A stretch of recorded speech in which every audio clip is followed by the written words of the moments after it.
So yun, magandang umaga mga dalawa. For this video, gumawa tayo ng video about dun sa reverse camera, no? Kasi may nag-request sa atin na tutorial about dun sa reverse cam kung saan siya nakakunik. Pero hindi lahat mga dalawa is may ano natin, no?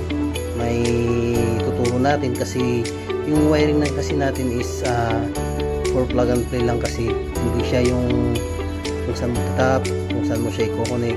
Ayun, yung isa-isang wiring niya, hindi ganun. Kaya please watch na lang mga kadalo kung ano yung gagawin natin video about dun sa tutorial ng reverse camera. So let's go mga kadalo, panoorin nyo. And